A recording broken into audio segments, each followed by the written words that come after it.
Welcome back. Rajahmundry పుష్కర ఘాట్లో లక్షల సంఖ్యలో భక్తులు పుణ్యస్నానాలు చేస్తున్నారు. దీంతో గోదావరి నీళ్లు కలుషితమవుతున్నాయి. భక్తులు పిండ ప్రదానాలతో పాటు పసుపు కుంకుమను నీటిలో విడవడంతో నీటి రంగు మారిపోయింది. నీటిని పరీక్షించిన శాస్త్రవేత్తలు వికోలి బ్యాక్టీరియా ప్రమాదకర స్థాయిలో ఉన్నట్లు తేల్చారు. 3 నిమిషాల్లోపే స్నానాలను ముగించాలని సూచించారు. దీనిపై మరింత సమాచారం మా కరెస్పాండెంట్ హరీష్ అందిస్తారు. రాజమండ్రిలో ఘాట్లో పుష్కర యాత్రికులు పోటెత్తున్నారు. మొత్తం అన్ని ఘాట్లో కూడా ఇంకా జనసంఖ్య పెరుగుతూనే ఉంది. మనం మరోవైపు చూస్తున్నాము, మొత్తం 27 ఘాట్లో కూడా జనాలు ప్రస్తుతం కోట్లింగాల ఘాట్లో ఉన్నాము. జనసంఖ్య పెరుగుతున్నా సరే దానికి తగ్గట్టు గోదావరిలో నీటి శుభ్రత మాత్రం అవటం లేదని పరిశీలకులు చెప్తున్నారు. ప్రస్తుతం మనం చూడొచ్చు, ఈ నీళ్లు చూస్తే మనకు అర్థమవుతుంది ఏ రకంగా ఉన్నాయో. ఎందుకంటే ఎక్కువగా యాత్రికులు పసుపు కుంకుమలు వదలటంతో చాలా వరకు నీటి రంగు మారిపోతుంది. నీటిలో బ్యాక్టీరియా, ఈకోలి బ్యాక్టీరియా పెరిగిపోతుందని చెప్తున్నారు. అదే కనుక అంటే యాత్రికులు ఎక్కువసేపు నీళ్ళలో ఉంటే అనేక ప్రాబ్లమ్స్ వచ్చే అవకాశం ఉందంటున్నారు. ఏ రకమైన ప్రాబ్లమ్స్ రానున్నాయి, దానివల్ల ఏ రకమైన ఫలితాలు వస్తాయనే విషయాన్ని డాక్టర్ గారు తెలుసుకుందాం. చెప్పండి, వాటర్లో ఈకోలి ఎంత ఉండాలి, ఎంత ఉంటే సమస్యలు ఎదురవుతున్నాయి? ప్రస్తుతం ఉన్న పరిశోధనల ప్రకారం ఈ పుష్కర యాత్రకు ఇంతమంది వచ్చారు కదా, బ్యాక్టీరియా ఎంత ఉండొచ్చు ఇప్పుడున్న లెక్కల ప్రకారం?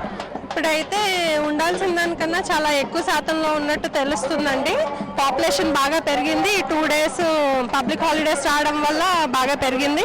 Day before yesterday 33 lakhs pilgrims వచ్చారని చెప్పేసి తెలిసింది.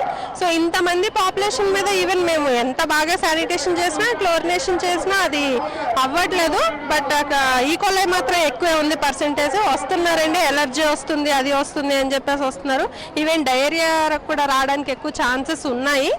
So what we advise is వచ్చే పిలిగ్రిమ్స్ ఇప్పుడు ఇలాంటి పుష్కరాల్లో it is common water contamination. అది కూడా ఈ కాలే గోదావరిలో ఎక్కువ ఉంటుంది జనరల్గానే. సో దానికోసం మేము ఏంటి అడ్వైజ్ చేస్తాము అంటే through out the Kotlingal ghat మేము మెడికల్ క్యాంప్స్ పెట్టడం జరిగింది. ప్రతి ఒక్కరు వచ్చి మెడికల్ సర్వీసెస్ యూజ్ చేసుకోండి. వాటర్లో మాత్రం ఎవరు 2 minutes కన్నా ఎక్కువ ఉండొద్దు అని చెప్పేసి మేము అడ్వైస్ చేస్తున్నామండి. ఈవెన్ త్రూ కంట్రోల్ రూమ్ కూడా మేము అందరికీ చెప్తున్నాము. 2 minutes కన్నా ఎక్కువ వాటర్లో ఉంటే మాత్రం ఎక్కువ ear complications, nose complications, diarrhoea, dysentery, vomitings, even చాలామంది చిన్న చిన్న మైన్యూట్ థింగ్స్తో వచ్చి మేజర్ థింగ్స్ చేసుకుంటున్నవి కూడా ఉంటున్నాయి. So we always advise edge chlorination చేస్తున్నారు. అది ఎంతవరకు తోడ్పడుతుంది ఎడ్జ్ క్లోరినేషన్ వాటర్లో? ఎడ్జ్ క్లోరినేషన్ కూడా జరుగుతుందండి. బట్ పాపులేషన్ ఎక్కువ ఉండడం వల్ల ఇట్ ఈస్ నాట్ రీచింగ్ 100%. ఇప్పుడు చూస్తున్నాం మనం ఈ నీళ్ళలో 500 కాలనీల వరకు ఈకోలి ఉంటే సరిపోతుంది తప్ప అంతకు మించి ఉంటే సమస్యలు ఎదురయ్యే అవకాశం ఉంది. ఇప్పుడు చూస్తున్నాము, నేషనల్ ఆఫ్ హైడ్రాలజీ లెక్కల ప్రకారం ఈ నీటిలో 5000 కాలనీలు ఉన్నాయని ఈకోలి ఉందని చెప్తున్నారు. అదే కనుక మనుషులు తగ్గితే, ముఖ్యంగా ఏదో రెసిస్టెన్స్ పవర్ తక్కువ ఉన్న వాళ్ళు ఎవరైనా సరే నీళ్ళలో దిగి స్నానం చేస్తే సమస్యలు ఎదురవుతుందని చెప్తున్నారు. అదే ముఖ్యంగా పిల్లలు కానీ వృద్ధులు కానీ ఎక్కువగా ఈ గోదావరిలో దిగి ఎక్కువసేపు స్నానం చేయకుండా కేవలం 2-3 నిమిషాలే ముగించుకొని త్వరగా బయటపడుతుందని చెప్తున్నారు. దానికి తగిన జాగ్రత్తలు కూడా వైద్యులు చెప్తున్నారు.